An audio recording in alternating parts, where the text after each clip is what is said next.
Nearly 10 years had passed since the Dursleys had woken up to find their nephew on the front step. The private drive had hardly changed at all. The sun rose on the same tidy front gardens, and lit up the brass number 4 on the Dursleys' front door. It crept into their living room, which was almost exactly the same as it had been on the night when Mr. Dursley had seen that fateful news report about the owls. Only the photographs on the mantelpiece really showed how much time had passed. 10 years ago there had been a lot of pictures of what looked like a large pink beach ball wearing different colored bobbleheads.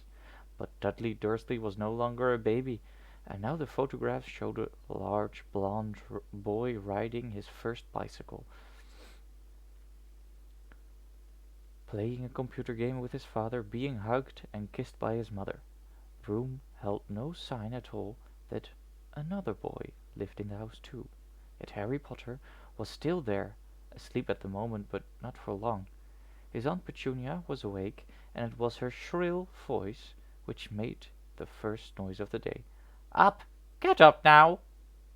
Harry woke with a start. His aunt rapped on the door again. "Up!" she screeched. Harry heard her walking towards the kitchen, and then the sound of the frying pan being put on the cooker. He rolled onto his back and tried to remember the dream he had been having. It had been a good one. There had been a flying motorbike in it. He had a funny feeling he'd had the same dream before. His aunt was back outside the door. "Are you up yet?" she demanded. "Nearly," said Harry. "Well, get a move on. I want you to look after the bacon. And don't you dare let it burn. I want everything perfect on Dudley's birthday." Harry groaned. "What did you say?" His aunt snapped through the door. "Nothing, nothing. Dudley's birthday. How could he have forgotten?" Harry got slowly out of bed and started looking for socks. He found a pair under his bed and, after pulling a spider off one of them, put them on.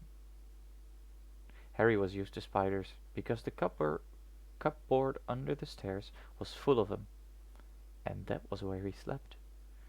When he was dressed, he went down the hall into the kitchen. The table was almost hidden beneath all Dudley's birthday presents. It looked as though Dudley had got the new computer he wanted, not to mention the second television and the racing bike. Exactly why Dudley wanted a racing bike was a mystery to Harry, as Dudley was very fat and hated exercise, unless it of course involved punching somebody.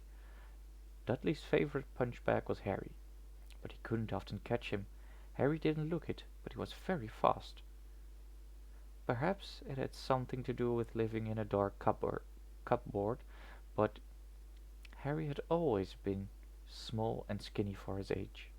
He looked even smaller and skinnier than he really was, because all he had to wear were old clothes of Dudley's, and Dudley was about 4 times bigger than he was. Harry had a thin face, knobbly knees, black hair, and bright green eyes. He wore round glasses held together with a lot of sellotape, because of all the times Dudley had punched him on the nose. The only thing Harry liked about his own appearance was a very thin scar on his forehead, which was shaped like a bolt of lightning. He had it as long as he could remember, and the first question he could ever remember asking Aunt Petunia was how he had got it. "In the car crash when your parents died," she had said. "And don't ask questions. Don't ask questions." That was the first rule for a quiet life with the Dursleys. Uncle Vernon entered the kitchen as Harry was turning over the bacon. "Comb your hair," he barked, by way of a morning greeting. About once a week Uncle Vernon looked over the top of his newspaper and shouted that Harry needed a haircut. Harry must have had more haircuts than the rest of the boys in his class put together, but it made no difference. His hair simply grew that way, all over the place. Harry was frying eggs by the time Dudley arrived in the kitchen with his mother. Dudley looked a lot like Uncle Vernon. He had a large pink face, not much neck, small watery blue eyes, and thick blonde hair that lay smooth on his thick fat head. Aunt Petunia often said that Dudley looked like a baby angel. Harry often said that Dudley looked like a pig in a wig. Harry put the plates of egg and bacon on the table, which was difficult, as there wasn't much room. Dudley, meanwhile, was counting his presents. His face fell. 36, he said, looking up at his mother and father. That's 2 less than last year. Darling, you haven't counted Auntie March's presents. See, it's here, under the big one, from Mummy and Daddy. All right, 37 then, said Dudley, going red in the face. Harry, who could see a huge Dudley tantrum coming, began wolfing down his bacon as fast as possible in case Dudley turned the table over. Aunt Petunia obviously scented danger too, because she said quickly, "And we'll buy you another 2 presents while we're out today. How's that, Pumpkin? 2 more presents, is that all right?" Dudley thought for a moment. It looked like hard work. Finally he said slowly, "So I'll have 39, sweetums," said Aunt Petunia. "Oh." Dudley sat down heavily and grabbed the nearest parcel. "All right, then." Uncle Vernon chuckled. "Little tyke wants his money's worth, just like his father. The boy, Dudley." He ruffled Dudley's hair. At that moment the telephone rang, and Aunt Petunia went to answer it while Harry and Uncle Vernon watched Dudley unwrap the racing bike. A cine camera, a remote control aeroplane, 60 new computer games, and a video recorder. He was ripping the paper off a gold wristwatch when Aunt Petunia came back from the telephone, looking both angry and worried. "Bad news, Vernon," she said. "Mrs. Fig's broken her legs. She can't take him." She jerked her head in Harry's direction.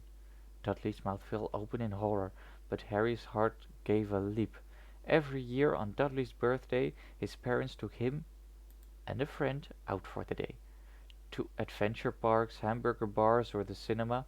Every year Harry was left behind with Mrs. Fig, a mad old lady who lived 2 streets away. Harry hated it there. The whole house smelled of cabbage, and Mrs. Fig's made him look at photographs of all the cats she'd ever owned. "Now what?" said Aunt Petunia, looking furiously at Harry, as though he'd planned on this. Harry knew he ought to feel sorry that Mrs. Fig had broken her leg, but it wasn't easy when he reminded himself it would be a whole year before he had to look at Tibbles, Snowy, Mr. Paws, and Tufty again. "We could phone Marge," Uncle Vernon suggested. "Don't be silly, Vernon. She hates the boy."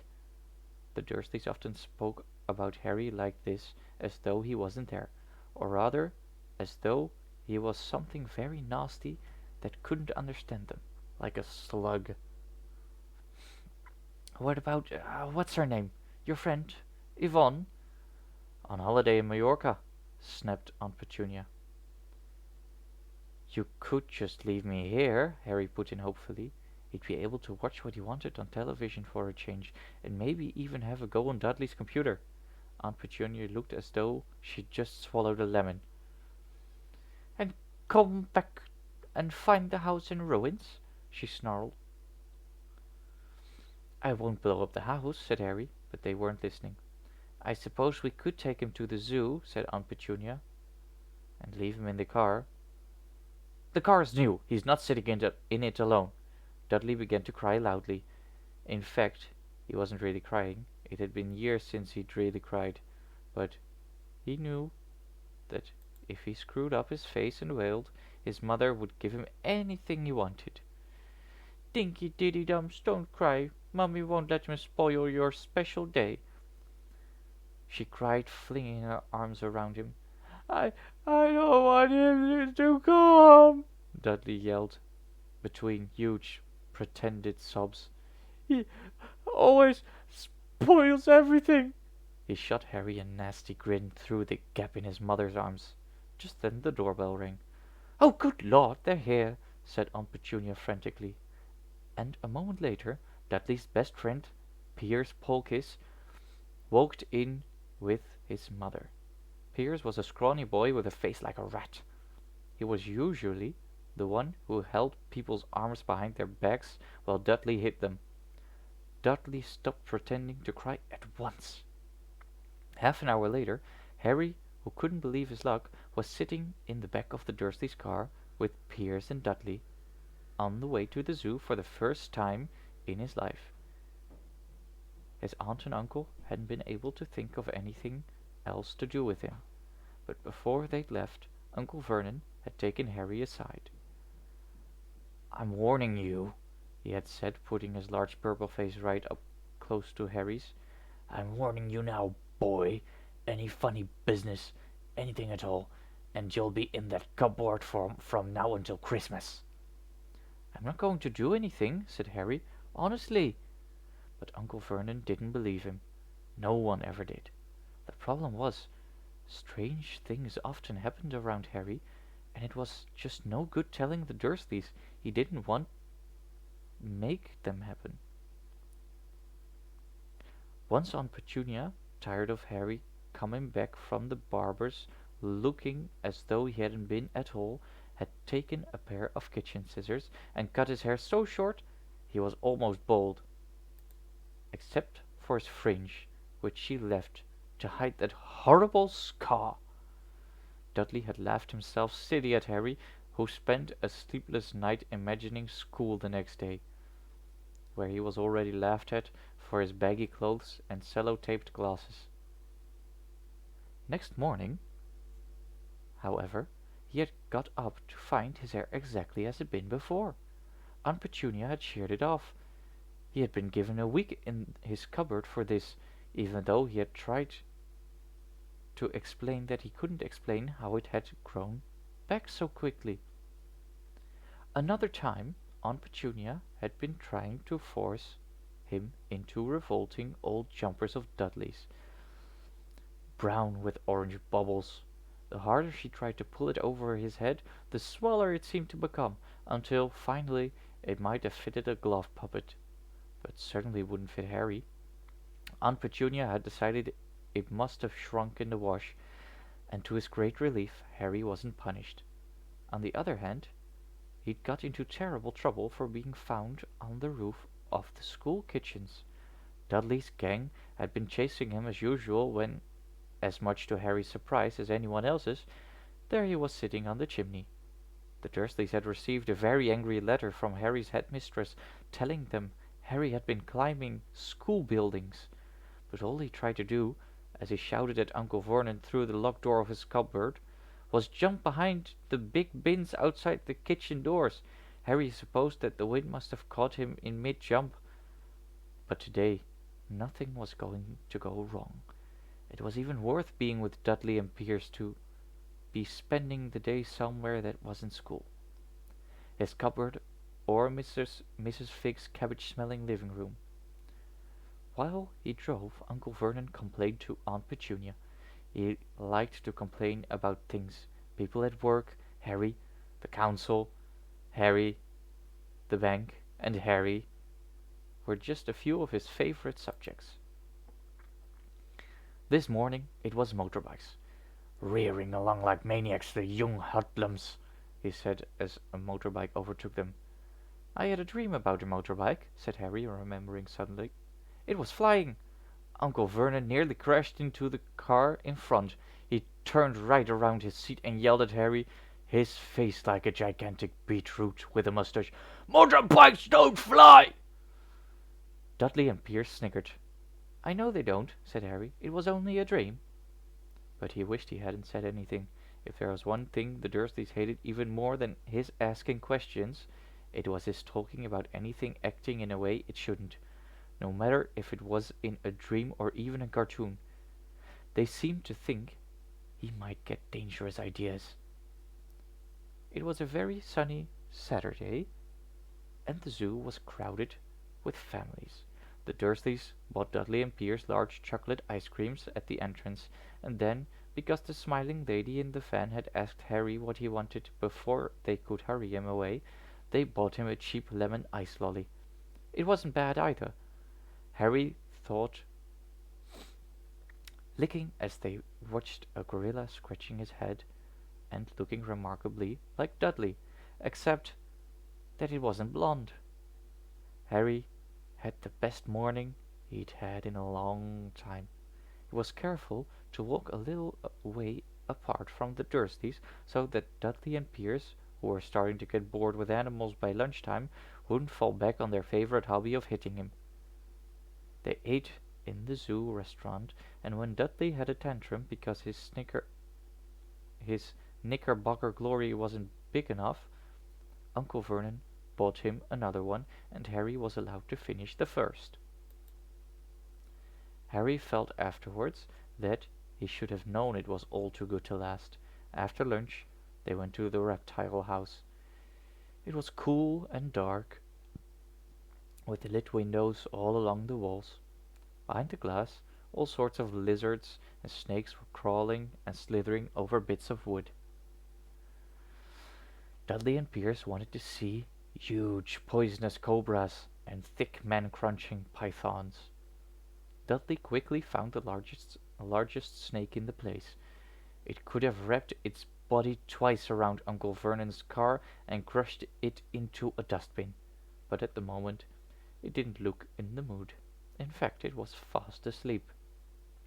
Dudley stood with his nose pressed against the glass, staring at the glistening brown coils.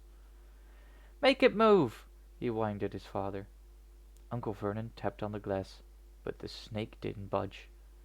"Do it again!" Dudley ordered. Uncle Vernon rapped the glass smartly with his knuckles, but the snake just snoozed on. "This is boring," Dudley moaned. He shuffled away. Harry moved in front of the tank and looked intently at the snake. He wouldn't have been surprised if it had died of boredom itself. No company except stupid people drumming their fingers on the glass trying to disturb it all day long. It was worse than having a cupboard as a bedroom, where the only visitor was Aunt Petunia hammering on the door to wake you up. At least he got to visit the rest of the house. The snake suddenly opened its beady eyes, slowly, very slowly. It raised its head until its eyes were on a level with Harry's. It winked. Harry stared. Then he looked quickly around to see if anyone was watching. They weren't. He looked back at the snake and winked too. The snake jerked its head toward Uncle Vernon and Dudley and then raised its eyes to the ceiling. It gave Harry a look that said quite plainly, "I get that all the time."